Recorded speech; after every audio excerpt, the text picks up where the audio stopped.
Queridos alunos, sejam bem-vindos a mais uma imersão numa grande obra da música clássica. O nosso assunto hoje será as suítes Peer Gynt, de Grieg. Vamos começar analisando e prestando atenção o que é uma suíte.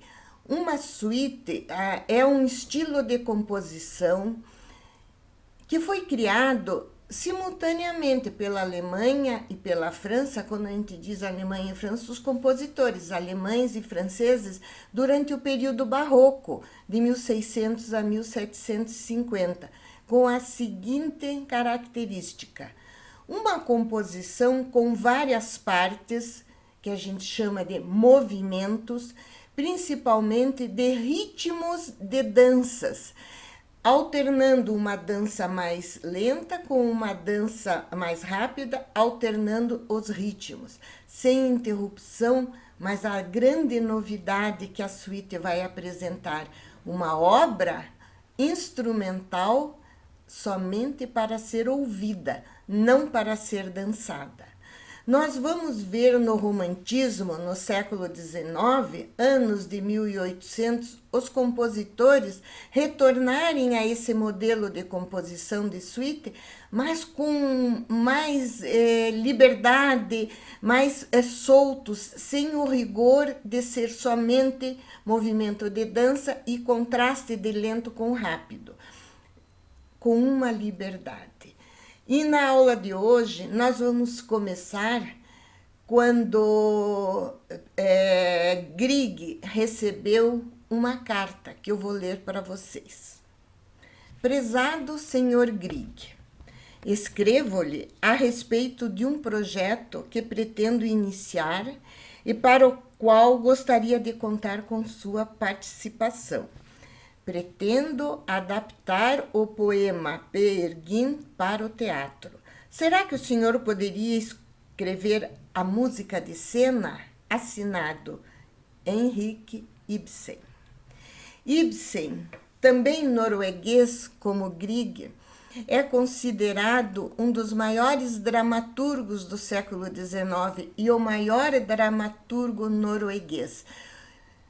Também pela crítica, é considerado o pai, o criador do teatro moderno realista. Em sua época, o modelo de peças de teatro estava muito calcado na vida familiar das pessoas, nas propriedades. Ibsen vai além nas suas peças. Ele vai ressaltar a realidade por trás desse formalismo da época, da sociedade da época. Com isso, ele abriu uma investigação dos costumes e dos hábitos da moral da época. Entre suas peças muito conhecidas está Peer Gynt, Casa de Bonecas, Hedda Gabler, e são grandes peças teatrais que são encenadas até os dias de hoje. Esse olhar de Ibsen para além da realidade que se via da época o tornou o pai do teatro realista. Eu gostaria aqui de fazer uma recordação. Nós vamos ver também Verdi fazer isso com a sua ópera La Traviata, que estreou em 1853. Essa carta foi escrita em 1873, 20 anos depois de La Traviata, mas em La Traviata, Verdi teve a mesma intenção de Ibsen, de colocar em discussão a falsa moralidade da época, que deixava tantas pessoas marginalizadas, infelizes e mal vistas. Isso é muito importante, esse posicionamento no teatro de Ibsen.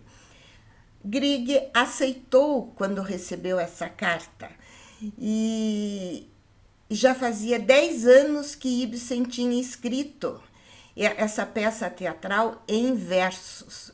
Peer Gynt foi escrito em 1863.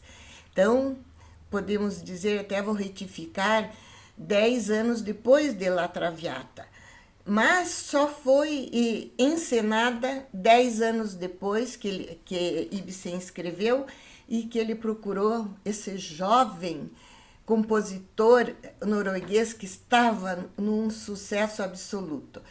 Então, nós vamos abrir nossa aula com a primeira parte da suíte número 1, que é conhecida com o título O Amanhecer.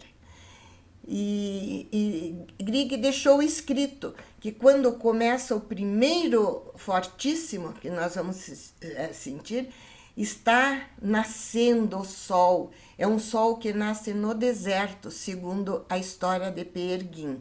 Nós vamos, para nos acostumarmos com as melodias dessas suítes, nós vamos iniciar com o Amanhecer, numa interpretação maravilhosa da Orquestra Filarmônica de Berlim, sob a regência de um grande maestro muito expressivo, finlandês. O nome dele é Sakari Oramo.